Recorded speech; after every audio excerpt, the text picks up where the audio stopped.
Amigos e irmãos, a paz do Senhor. Nós somos o canal Testemunho Bíblico e hoje, mais uma vez, nós estamos falando da Palavra de Deus para todos vós. E hoje nós estamos com o nosso quarto vídeo aqui do canal. E antes de começarmos, já queremos pedir que você deixe o seu like para que o YouTube possa recomendar esse vídeo para mais pessoas, possa se inscrever no canal para que você possa nos ajudar no nosso trabalho. Também que você possa estar compartilhando nas redes sociais, tanto via WhatsApp como no Instagram, e também deixando o seu comentário aqui para nos ajudar. E hoje nós estaremos tratando de um dos temas mais relevantes do cristianismo, a divindade de Jesus Cristo. Quem era Jesus? Quem era este homem que nós adoramos e quem é? Será que ele era um Deus inferior? Será que ele era apenas um Deus? Será que ele era apenas um homem? Será que ele tinha uma terceira natureza?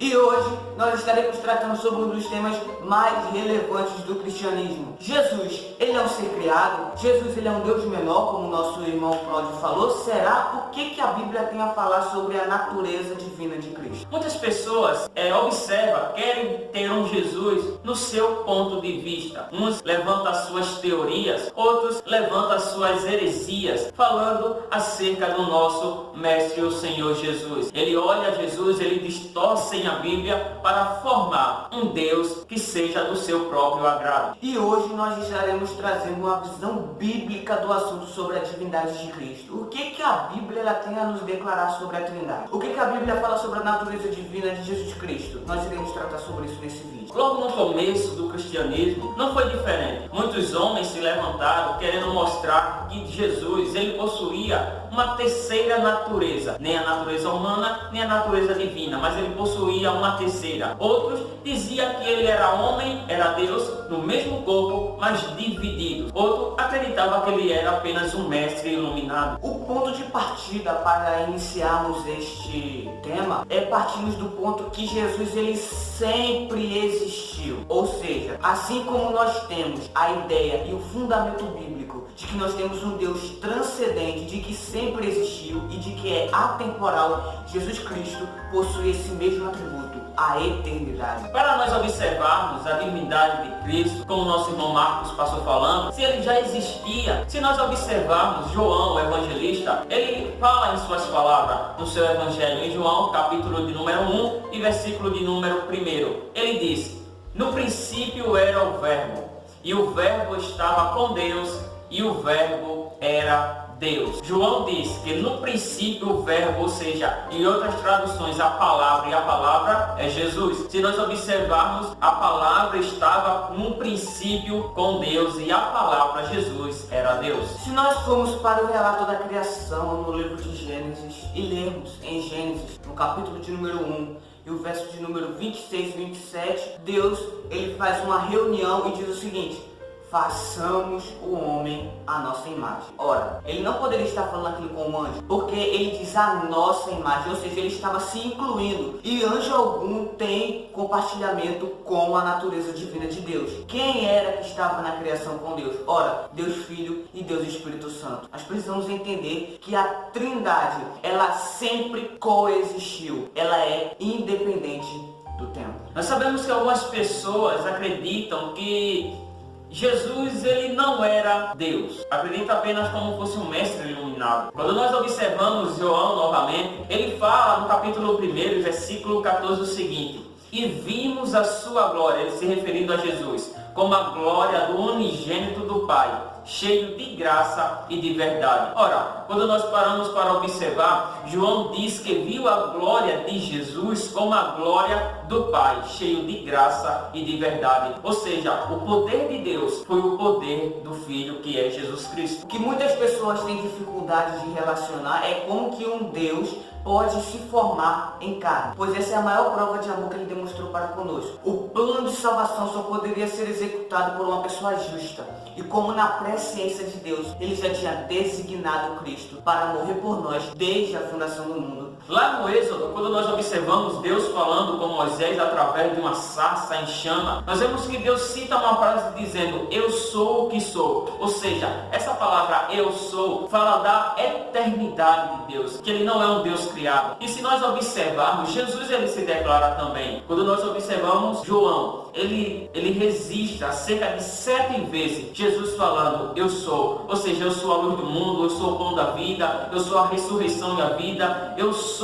o bom pastor. Nós vemos que Jesus se declara que ele é o mesmo, ou seja, também ele é eterno, que ele tem o mesmo atributo, ou seja, ele é um Deus triuno. Em Isaías, no capítulo 9, e o versículo de número 6, em uma profecia messiânica de Isaías profetizando a respeito do Messias, ele chama Jesus de o Pai da eternidade. Ou seja, Cristo ele sempre foi eterno. E é por isso que muitas pessoas têm dificuldade de entender isso. Como que Cristo ele é eterno, ele é homem, ele se encarnou ou não? Vou resumir de uma maneira bem simples. Jesus, ele sempre existiu, independente do tempo. Jesus, ele não depende do tempo para existir. Ele sempre foi e sempre é. Mas em um tempo da nossa história, ele se encarnou, ou seja, ele se fez carne. Ele tomou a forma de um ser humano para que pudesse executar o plano de salvação. Algumas pessoas ainda têm dúvida se Jesus realmente possuía a natureza divina. Mas quando nós observamos em Marcos, capítulo de número 2, versículo de número 5, quando o paralítico ele é trazido por 4 amigos e é colocado perto de Jesus, Jesus dirige uma palavra para ele dizendo: filho, perdoado são os teus pecados. Perdoar pecados era apenas um dever de Deus. E a multidão que estava ali reconheceu isso e disse: quem pode perdoar pecados senão Deus? Ora, se Jesus não era Deus, então ele era um homem pecador. Mas pecador não faz milagre, pecador não perdoa pecado. Então, nós temos a conclusão que Jesus verdadeiramente é Deus. Um dos textos mais interessantes das Escrituras Sagradas que trata sobre isso que o nosso irmão Cláudio falou é o texto de Filipenses, no capítulo 2, verso 5, que diz o seguinte: tende em vós o mesmo sentimento que houve também em Cristo Jesus, pois ele, subsistindo em forma de Deus, não julgou como usurpação o ser igual a Deus. Antes, a si mesmo se esvaziou, assumindo a forma de servo, tornando-se em semelhança de homens e reconhecido em figura humana. Ao lermos esse texto, Paulo, inspirado pelo Espírito Santo, nos mostra que Jesus ele sempre coexistiu com Deus e de que ele se fez carne para que pudesse remir a minha e a sua alma. Nós vemos que Jesus ele se declara seu próprio Deus. Ora, a maioria dos seguidores de Jesus eram judeus e eles eram homens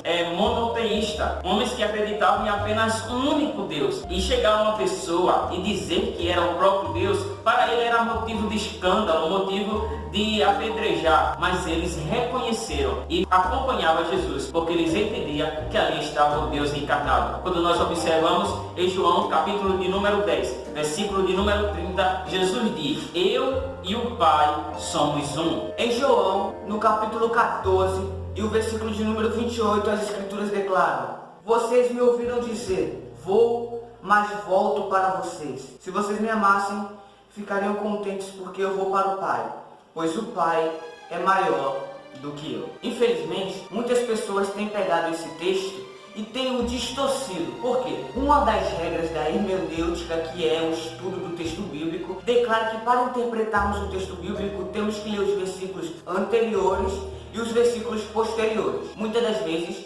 isolamos um texto e não compreendemos aquilo que o texto verdadeiramente quer dizer. Pegam esse texto de que Jesus diz que o Pai é maior que ele e dizem que Jesus é um ser criado, ou seja, ele é um Deus menor. Mas vamos ler os versículos posteriores. O verso de número 29 diz o seguinte: e isso eu digo agora, antes que aconteça, para que quando acontecer vocês creiam. Já não falarei muito, pois o príncipe deste mundo está vindo. Ele não tem nenhum direito sobre mim. Todavia, é preciso que o mundo saiba que eu amo o Pai e que faço o que o meu Pai me ordenou.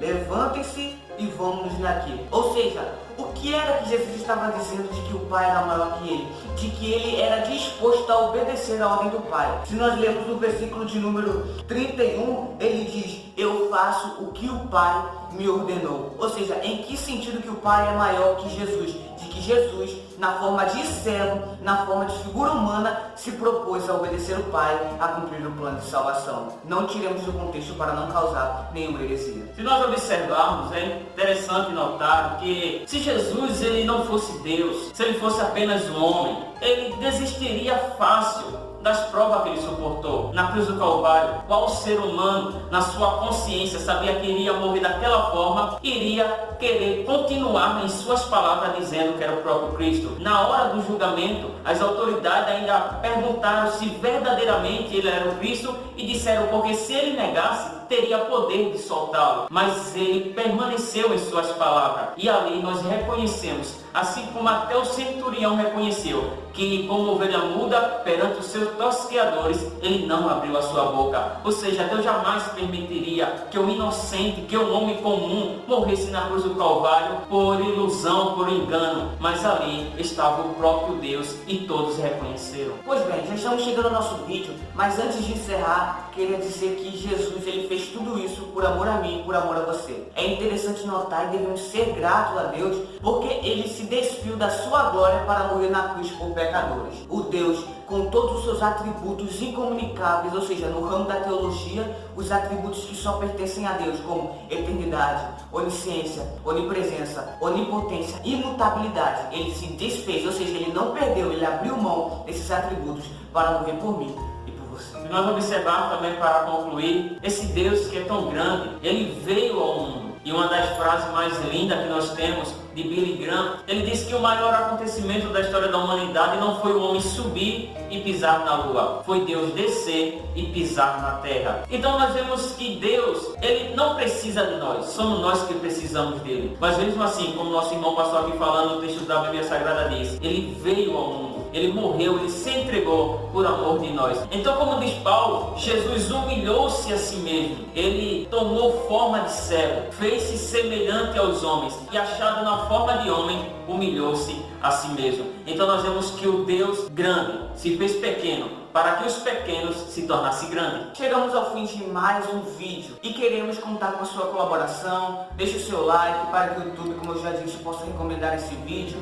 Se inscreva no nosso canal, nos ajude. Compartilhe esse vídeo para que mais pessoas possam ter acesso. Que você também possa estar nos ajudando, como já foi falado, compartilhando, para que nós possamos estar levando a palavra de Deus para mais pessoas, para que o YouTube possa estar recomendando. O Instagram dos administradores que fazem parte do canal está passando aqui na sua telinha, que você possa seguir e dar uma força. Também o Instagram do canal, da nossa conta oficial, está aparecendo aqui embaixo, que você possa estar seguindo, para nós estarmos trocando ideias. Até o próximo vídeo. Fique com Deus. 26.